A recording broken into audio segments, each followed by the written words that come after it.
I'm going to continue reading our packet 2 for those of you that like to listen along. Chapter 8, page 70, the Electoral College. The candidates work very hard for every vote they get. When all the votes are counted on election day, whoever receives the most wins is called the popular vote. Believe it or not, whoever wins the most votes does not necessarily become the president. Although every vote counts, the way a presidential election is ultimately decided is different than you might expect. More than 2 centuries ago, more than 200 years ago, when only about 4 million people lived in the United States, our country's founders created something called the Electoral College. The Electoral College is not a school.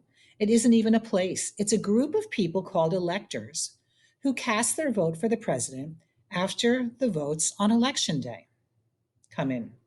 Electors don't actually get elected themselves. They are chosen by their political parties in their home states.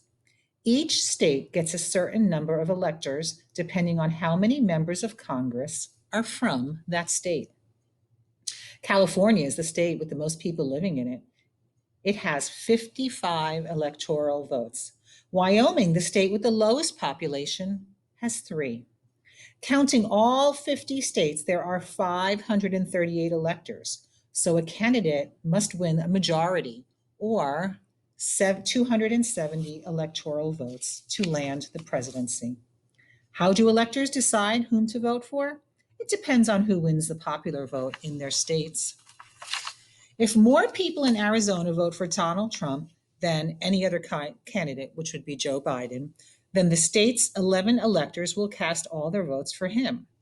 2 states, Nebraska and Maine, can split up their electoral votes, and some of you asked me about that last week. When the Electoral College was created, Americans, especially people living outside of the urban areas or the big cities, were much less informed about the candidates. And our founding fathers, wanted to ensure that citizens in less populated areas were represented in the presidential vote, as well as those in big cities. Some people believe that the Electoral College is unfair and unnecessary, since people in all parts of the country now have access to information about the candidates and the important issues facing the country. They think the candidate who wins the most votes should become president, the same as in any other election for public office. Others argue that the Electoral College still provides a more equal representation between areas of the country with high populations and those with fewer. Most recently, in the 2016 election, Democrat candidate Hillary Clinton received about 3 million more votes than Donald Trump, but she still lost the election. How many other times in U.S. history has a candidate lost the popular vote but won the electoral vote, the vote that determines who wins the presidency? If you want to pause the video and do some research, you can do that. If you don't want to pause, you can turn this paper over and read that the answer is 4 other times. In 1824, John Quincy Adams. In 1876, Rutherford B. Hayes. In 1888, Benjamin Harrison. And in the year 2000, George W. Bush. So on the next page, it asks, which system do you think is fairer, the popular vote or the electoral vote, and why? So I want you to hit pause on this video and go ahead and fill in your answer to what you think on this page, and make sure you tell me why. And when you're done, you may unpause the video and continue. You will be handing this packet in for me to take a look at. Okay, welcome back. Now we're on page 92, chapter 11, Election Day. It's finally here, Election Day. That's going to be next week on Tuesday, the day that all the months of campaigning have led up to, when millions of Americans all across the country will cast their vote for president. Voting takes place at schools, churches, and community centers. They're often used as polling places. Our school is not used as a polling place. However, next Tuesday, the governor has said all schools need to be closed, so we will be home, working from home, a remote day on Election Day. U.S. citizens must register to vote in advance in most states, but many allow same-day registration. Some states automatically register their residents to vote when they turn 18. When voters arrive at the polling place, they check in at a desk, and the next stop is a polling booth where the voting actually takes place.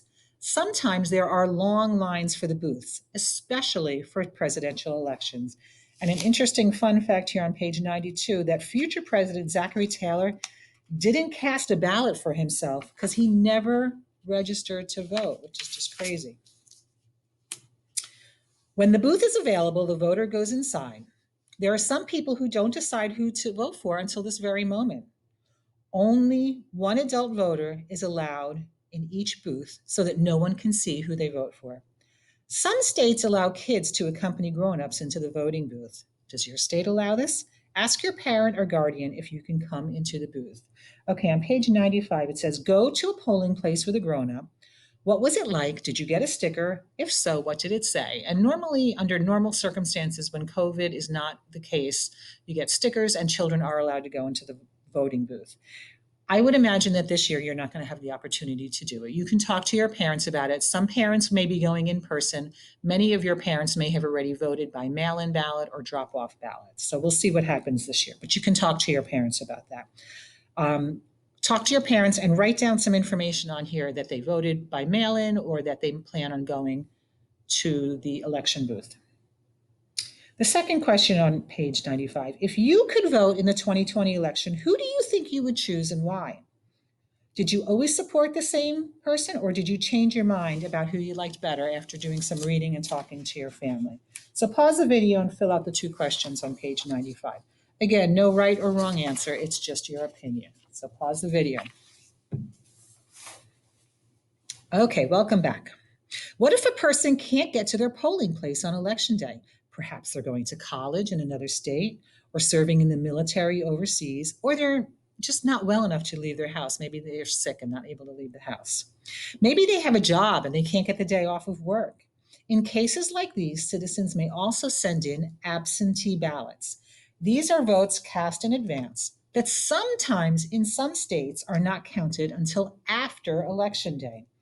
In some states, there's also early voting, and people can vote weeks before election day, which is what's going on in New Jersey. I've already voted.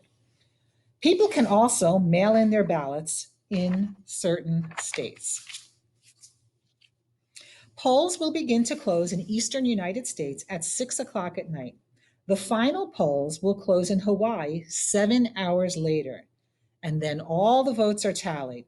If you look at the map from that's posted on the screen and also in the book, but you've seen this map before last week.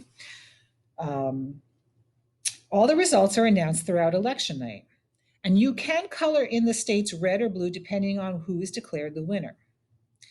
Each state on the map shows how many electoral votes it has. By the way, the red states are usually Republican, and red Republican is a good way to remember that, RR. And the blue states are usually the Democratic states. Someone may be ahead in the early evening, and then later on, the other candidate may come from behind as more states report their votes. Since there's a total of 538 electoral votes, a candidate has to get at least 270 to win. If there ever happens to be a 269 to 269 tie, then the House of Representatives, each state casts a single vote, and the candidate with the majority wins.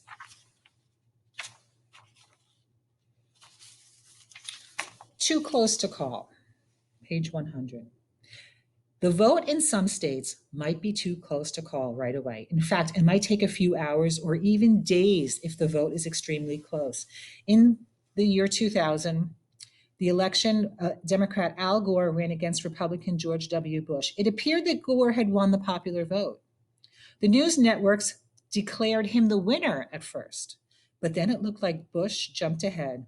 Gore even called Bush to admit defeat or concede, but as it turned out, the vote in Florida was too close to award the state's electoral votes.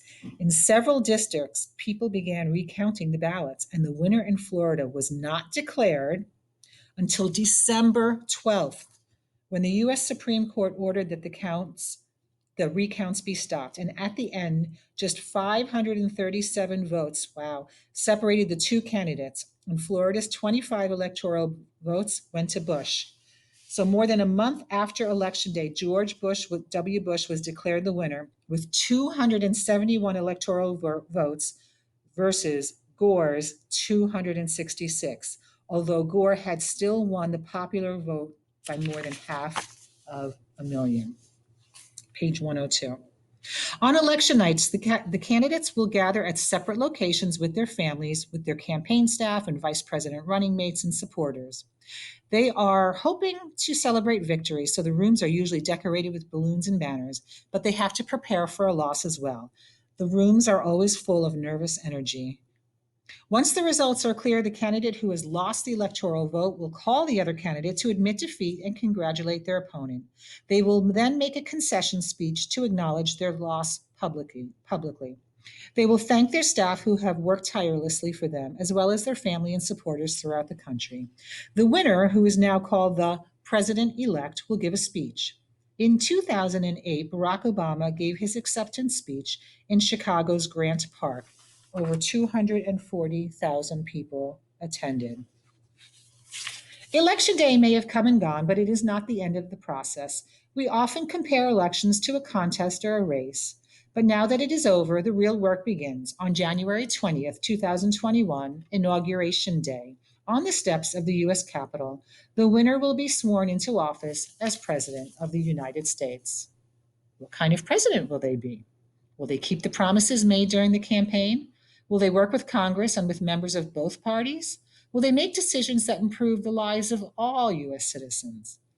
Almost right away, preparations will begin for the 2024 presidential election, and then 2028 and beyond. It's your turn to participate in this exciting process. Your turn to participate in this exciting and important process is not far away. So the last thing I would like you to do is to write a letter to the president-elect and tell them what you'd most like to see happen in the United States over the next 4 years. And if you want, we can actually send these letters to the White House. So take some time to write a letter to the president-elect and tell that person what you think is most important.